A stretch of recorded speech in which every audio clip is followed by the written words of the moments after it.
Kaixo eta ongi etorri jakidunera. Gaurko bideoan, ekuazio esponentzialak 3. mota ikusiko ditugu.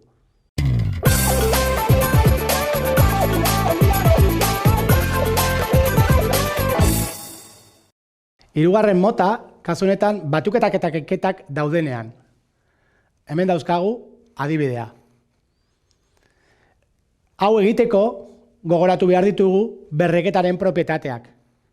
Oinarri bera biderkatzen badute, batzen dira berretzaileak. Zatitzean, kentzen dira. Eta berreketa biderkatzen dira berretzaileak. Orduan, hau idatzi aldugu.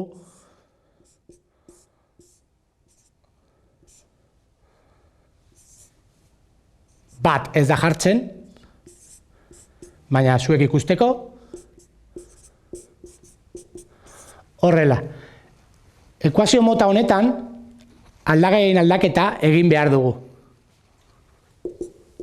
T erabiliko dugu, adibidez, eta errepikatzen den berreketa kokatuko dugu, bi beriza, kasu hauetan. Hau egiteari esker, lortuko dugu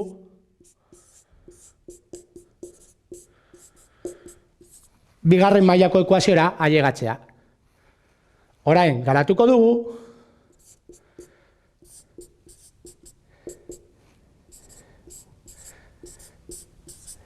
eta bi soluzio hauetara ailegatuko gara.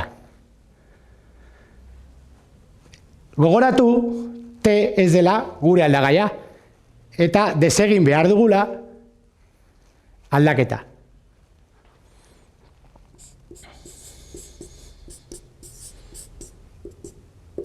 Hasiko gara B-koarekin. Lehenengo motakoa da. Ekuazio esponentziala lehenengo motakoa da. Erdi bat hau idatzi aldugu berretzaile moduan horrela. Oinarri bera daukagunez, kendu aldugu eta izan minus bat, soluzio bat izango da. Hau, hemen ez da posible oinarri bera lortzea, bigarren mota da orduan.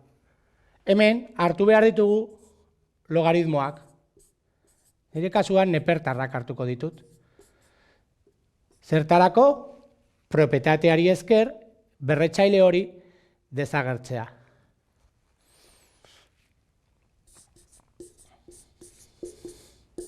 Isa, jaisten da, eta orain, bakantzean, hau geratuko da.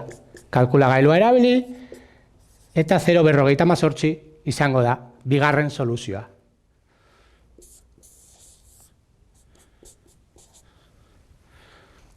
Hau izan da dena, mila esker ikusteagatik, eta gogoratu, sare sozialetan eta web orrian jarraitu jakindun.